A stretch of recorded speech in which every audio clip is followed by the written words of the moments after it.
Deem classes में आपका स्वागत है। हम आज आपको त्रिभुज का परिमाप और उसका त्रिभुज का क्षेत्रफल के बारे में बता। परिमाप किसे कहते हैं? परिमाप को हम इंग्लिश में पेरीमीटर भी बोल सकते हैं। परिमाप अर्थात चारों ओर को मापना। किसी आकृति के सभी भुजाओं के माप को परिमाप कहते हैं। क्या कोई भी आकृति हो, उसके सभी भुजा को जो होगा उसको माप के जोड़ देंगे, उससे हमको परिमाप निकल जाएगा।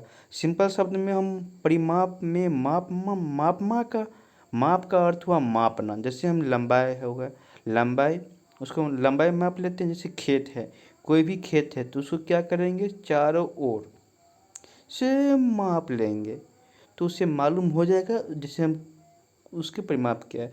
जैसे हम कोई खेत दिया हुआ है या कोई एरिया है, उसमें हमको बोलेगा तार लगाने के लिए, तो कैसे हम क्या बोलेंगे, कैसे ज्ञात करेंगे तार कितना लगाएंगे? तो तार तो हम खेत के चारों ओर लगाएंगे। तो क्या कर लेंगे, चारों ओर खेत को माप लेंगे, उसको बोल देंगे हाँ हमको इतना तार चाहिए। तो ये हो गया परिमाप। परिमाप मतलब हुआ कुल लंबाई। जैसे त्रिभुज का परिमाप हुआ तो त्रिभुज में 3 भुजा होगा, तीनों भुजा को जोड़ देंगे, हो गया इसका परिमाप। सिंपल, कितना आसान है परिमाप। जैसे दे दिया हुआ 5 सेंटीमीटर दिया हुआ, 4 सेंटीमीटर दिया हुआ और 5.5 सेंटीमीटर दिया हुआ, तो क्या करेंगे सबको जोड़ के हमको आ जाता है 5 जोड़ 5.5 जोड़ 4 था 14.5। अब आता है, अब एक एक आइडियल केस लिए हुए जिसमें हम क्या किए हैं, एक त्रिभुज ए बी सी लिए हैं और उसमें हम ए के सामने वाले भुजा को छोटा ए माने हैं, बी के सामने वाले भुजा को छोटा बी माने हैं और सी को सामने वाले भुजा को छोटा सी माने हैं। तो परिमाप ज्ञात करने के क्या करेंगे, सही भुजा को जोड़ना है।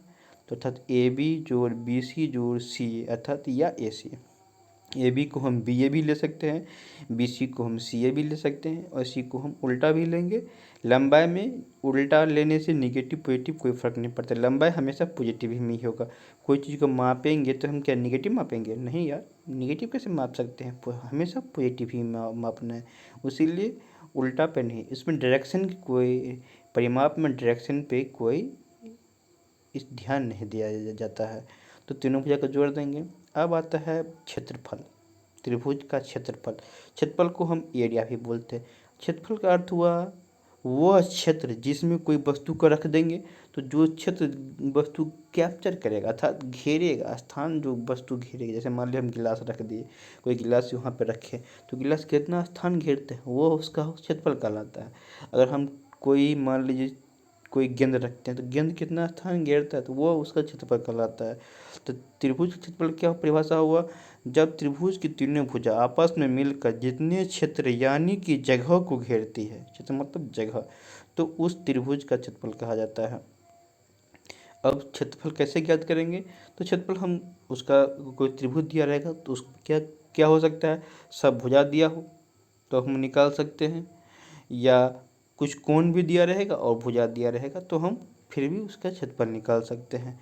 तो हम बचपन से ही पढ़ते हैं, सब आदमी को पहले से पता रहता है या बहुत आदमी को पता भी होगा या नहीं पता होगा तो अभी जान लेंगे। सबसे पहले क्या हो, त्रिभुज का क्षेत्रफल।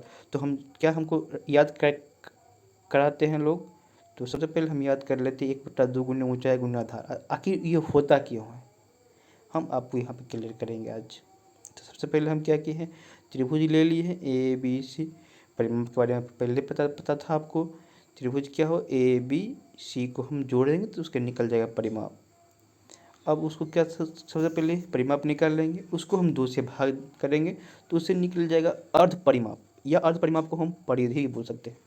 तो जिसे हम एस से डिनोट कर देंगे। अब उसका क्षेत्रफल निकालेंगे, root under S into S minus 1 into S minus B into S minus सी।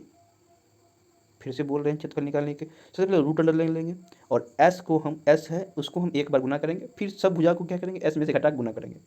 तो क्या है, root under S into S minus A into S minus B into S minus C. कितना सिंपल फार्मूला है।